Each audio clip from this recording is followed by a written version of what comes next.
Many taxpayers question if they must file a tax return if they did not make much money in a tax year. In this video, I will talk about who must file a return. You must file a return if you meet two general requirements. The first general requirement relates to your citizenship and residency. If you are a citizen or resident of the United States or a resident of Puerto Rico, you meet the first general requirement. The second general requirement is determined by looking at your specific situation as it relates to the following categories: individuals in general, dependents, certain children under age 19 or full-time students, self-employed persons, and aliens. I'll go into more detail about each. Individuals in general will look at three factors to determine if they must file a return: gross income, filing status, and age. The correlation of these factors is illustrated here. It is important to note that these figures correspond to the 2015 tax year and may change slightly for 2016 and subsequent years. Read the table by finding your filing status in the left-hand column and moving to the right, selecting the row that corresponds to your age. The final column in the far right depicts the minimum amount of gross income required for filing a return to be mandatory. If your income is less than the amount shown, you are not required to file a return. You may still choose to do so, and at the end of the video, I will talk more about that. Dependents. Before talking about dependents, we will need to define some key terms. First, earned income. Earned income includes salaries, wages, tips, and professional fees. It also includes taxable scholarship and fellowship grants. Second, unearned income. Unearned income includes investment type income, such as taxable interest, ordinary dividends, and capital gain distributions. It also includes unemployment compensation, taxable Social Security benefits, pensions, annuities, cancellation of debt, and distributions of unearned income from a trust. Finally, gross income. Gross income is the total of your earned and unearned income. If your parents or someone else can claim you as a dependent, use the following table to see if you must file a return. Single dependents will use the table shown now. Begin by answering the question: was I either age 65 or older or blind? Under both the no and yes answers, you will find the income thresholds.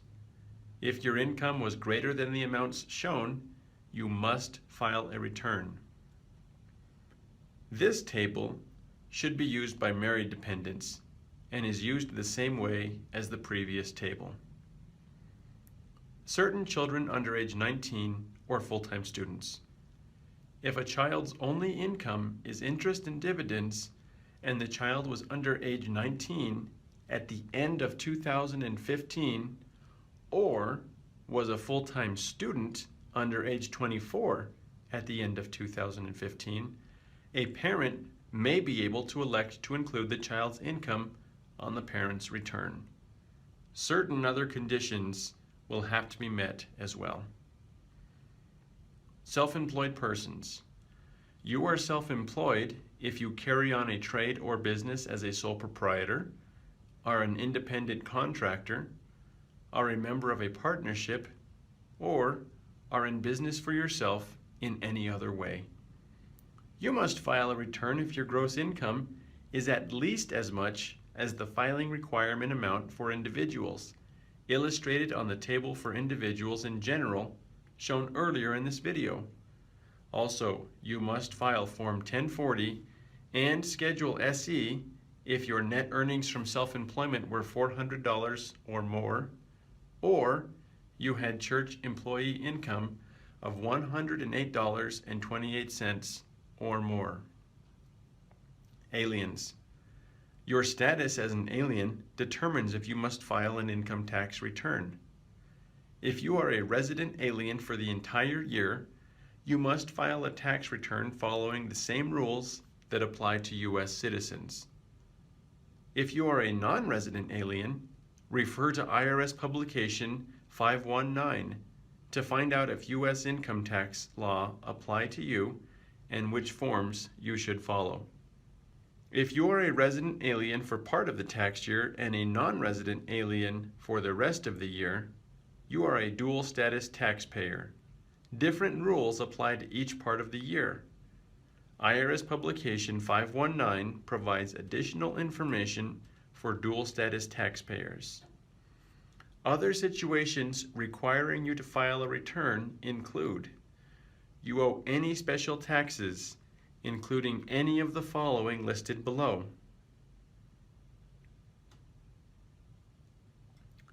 You, or your spouse, if filing jointly, received Health Savings Account, Archer MSA, or Medicare Advantage MSA distributions. You had net earnings from self-employment of at least $400. You had wages of $108.28 or more from a church or qualified church-controlled organization that is exempt from employer Social Security and Medicare taxes. Or advance payments of the premium tax credit were made for you, your spouse, or a dependent who enrolled in coverage through the marketplace. You, or whoever enrolled, should receive Form 1095-A showing the amount of the advanced payments. Even if you do not have to file, you should file a federal income tax return to get money back if any of the following conditions apply. You had federal income tax withheld or made estimated tax payments.